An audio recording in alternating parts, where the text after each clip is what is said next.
নমস্কার সবাইকে বন্ধুরা, আজকে 10ই মার্চ 2025 ইংরেজি ত্রিপুরা দর্পণ পত্রিকায় উঠে আসা একটি বিশেষ গুরুত্বপূর্ণ হেডলাইনের বিস্তারিত আলোচনা কি দেওয়া হয়েছে সেটা এখন আমরা দেখব। হেডলাইনটির নাম হলো বিরোধী সমর্থকদের বাড়িতে বোমা নিক্ষেপ ও অগ্নিকাণ্ড। এখানে বলা হচ্ছে, বিজেপির নেতৃত্বাধীন রাজ্যের দ্বিতীয় জোট সরকার 2 বছর অতিক্রম করলেও এখনও পর্যন্ত বন্ধ হয়নি বিরোধী দলের নেতা কর্মী সমর্থকদের বাড়িঘরে হামলার ঘটনা। প্রতিনিয়তই জনসম্মুখে খবর উঠে আসছে বিরোধী দলের নেতা কর্মী সমর্থকদের বাড়িতে হামলা সহ আক্রমণের ঘটনা। সরকারের 2 বছর পূর্তি উপলক্ষে আয়োজিত প্রকাশ্য সমাবেশে অংশ নিতে বিজেপির সর্বভারতীয় সভাপতি জেপি নাড্ডার কয়েক ঘণ্টার রাজ্য সফরের ঠিক প্রাক মুহূর্তে আবারও আক্রান্ত হল বিরোধী সিপিআইএম দলের এক সমর্থকের বাড়িঘর। ঘটনা উষাবাজারের কল্যাণ সেনপাড়া এলাকায়।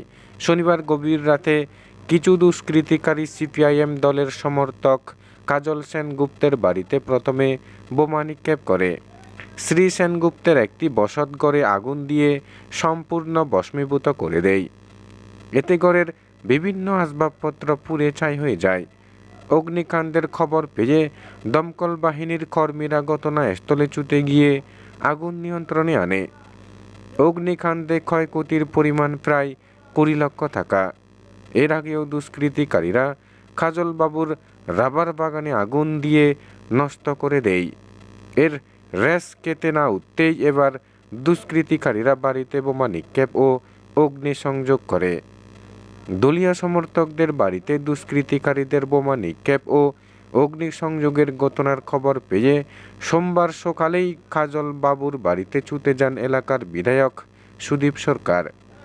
তিনি ক্ষতিগ্রস্ত বাড়িটি পরিদর্শন করে কথা বলেন পরিবারের লোকদের সাথে।